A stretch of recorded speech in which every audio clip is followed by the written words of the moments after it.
मानव महिला में सबसे बड़ी सेल यानी कोशिका क्या होती है? Cell, there are two types of cell. इसे सेल जो है कि कोशिका वाला सेल है, ठीक ना, बैठने वाला सेल मत समझना। Largest cell in the human female, एक याद है ना आपको, ह्यूमन मेल की बात हम लोगों ने किया था, तो स्पर्म वाला आया था, याद है क्या? यही क्वेश्चन था इसी तरह का। अरे एक आप लोग नोट्स में लिखा होगा, पढ़ा होगा, ये क्या आया था? ह्यूमन मेल आया था, तो आपने लिखा था स्पर्म होता है, क्या बोलते हैं? शुक्राणु। उसको क्या बोलते हैं हिंदी में? शुक्राणु। सबसे क्या बोला? सबसे बड़ी सेल, ठीक है।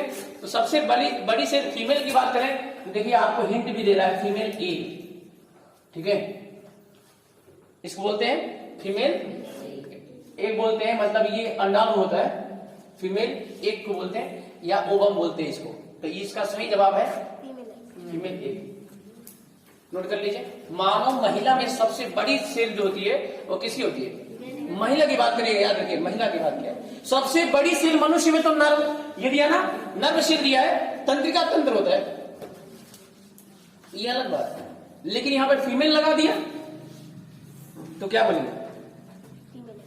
बोलिए, फीमेल लगा दिया ना, ह्यूमन फीमेल, तो फीमेल ए हो जाएगा, ठीक है। अंडाणु बोलते हैं, स्त्री अंडाणु, स्त्रियों में होता है, ठीक है। आगे चल के पढ़ेंगे, क्लास 8 में भी था ये, आपने पढ़ा होगा नहीं पढ़ा होगा, है, ठीक है, ठीक है। और भी डिस्कस आगे किया जाएगा, फिलहाल ये नोट करिए, जैसा क्वेश्चन इसका जवाब क्या होगा? सही जवाब क्या होगा? चलिए नेक्स्ट, प्रकाश तरंग है, क्या है? इलेक्ट्रोमैकेनिकल वेव है, इलेक्ट्रोमैग्नेटिक वेव है, ठीक है, या इलेक्ट्रो ऑप्टिकल वेव है, या मैग्नेटो ऑप्टिकल वेव है। कौन सा वेव है? इलेक्ट्रोमैग्नेटिक वेव बोलते हैं। अब देखिए, वेव का मतलब होता है तरंग, ठीक है। मैग्नेटिक मतलब चुंबकीय, इलेक्ट्रो माने वैद्युत चुंबकीय तरंगे, क्या बोलते हैं इसको? वैद्युत चुंबकीय तरंगे।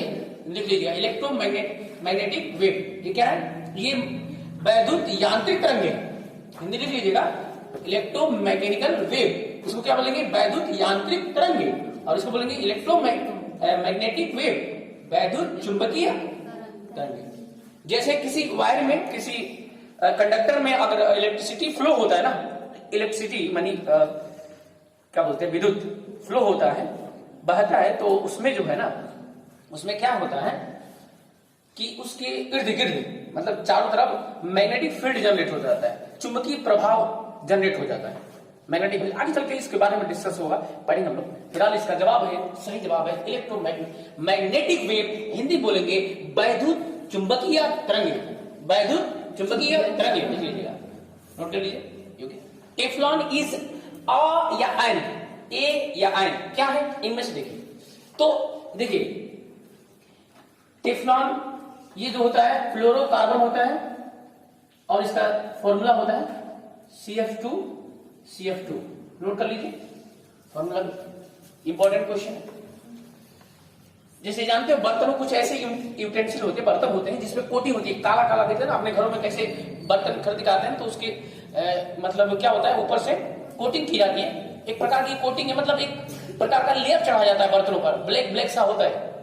बर्तन आप खरीदने जाइएगा तो कुछ ऐसे बर्तन मिलेंगे, अब तो कई तरह से कलर किए जाते हैं, ब्राउन, रेड, ऐसे अलग अलग कलर के किए जाते हैं।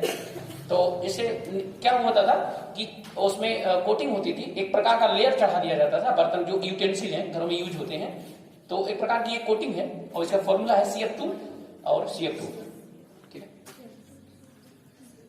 टेफ्लॉन एक क्या है? CF2, इसका फॉर्मूला आणविक सूत्र बोलेंगे, इसका क्या बोलते हैं इसको? फ्लोरोकार्बन होता है, क्या होता है? फ्लोरोकार्बन, ठीक है। नेक्स्ट क्वेश्चन है, ये भी अच्छा क्वेश्चन है, स्केलर क्वांटिटी इज, कह रहा है कि निम्नलिखित में कौन सी ऐसी राशियां है जो अदिश है। पहले देखिए, दो बातें मैं आपको बता दूं, स्केलर होता है, एक वेक्टर होता है। स्केलर लिख दिया, दो बातें यहां पे लिख दी, मैं समझा रहा हूं, एक स्केलर हो गया और एक हो गया वेक्टर। तो इसका मतलब होता है अदिश, और इसका मतलब होता है सदिश। देखिए बहुत चीजें क्लियर हो जाती है यहाँ पे। अदिश जिसमें केवल परिमाण हो, दिशा नहीं, परिमाण हो दिशा नहीं। ठीक है, अब देखिए जैसे चाल, किसी वस्तु की चाल बोली जाए, जैसे कोई गाड़ी चलती है तो उसकी कोई ना कोई चाल होती है, 40 किलोमीटर प्रति घंटे, इस तरह की चाल, कोई डायरेक्शन नहीं है उसमें, तो वो क्या हो जाएगी, स्केलर हो जाएगा। और 40 किलोमीटर प्रति घंटे अगर पूर्व की ओर बोले तो उसमें डायरेक्शन आ गया, पूर्व की दिशा में जा रहा है।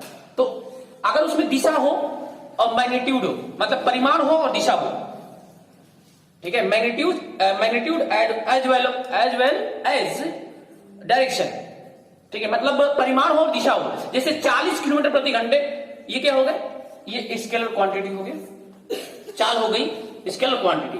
अगर वही में डायरेक्शन दे दिया जाए तो वो वेग बन जाता है, वेलोसिटी हो जाती है, वेग हो जाता है, उसमें आ जाती है सदिश, क्योंकि उसमें डायरेक्शन इंक्लूड हो गया। दूरी, आपने 10 किलोमीटर चला, कहां चला, किधर चला, कोई डायरेक्शन है क्या, नहीं है, कोई डायरेक्शन नहीं है, तो दूरी एक स्केलर क्वांटिटी हो गई। ठीक है, बल एक पर्टिकुलर डायरेक्शन में लगता है, आप बल लगाओगे तो किसी डायरेक्शन में तो लगाओगे ना, तो उसमें एक सदिश राशि होगी। तो जिसमें परिमाण और दिशा दोनों हो सदिश हो जाता है, और जिसमें केवल परिमाण हो दिशा ना हो तो अदिश हो जाता है। तो देखिए इसमें से कौन है, तो ऊर्जा, कार्य करने की क्षमता को ऊर्जा कहते हैं। इसमें कोई डायरेक्शन तो बात होती नहीं, हो नहीं रही, इसलिए इसकी सही जवाब हो गया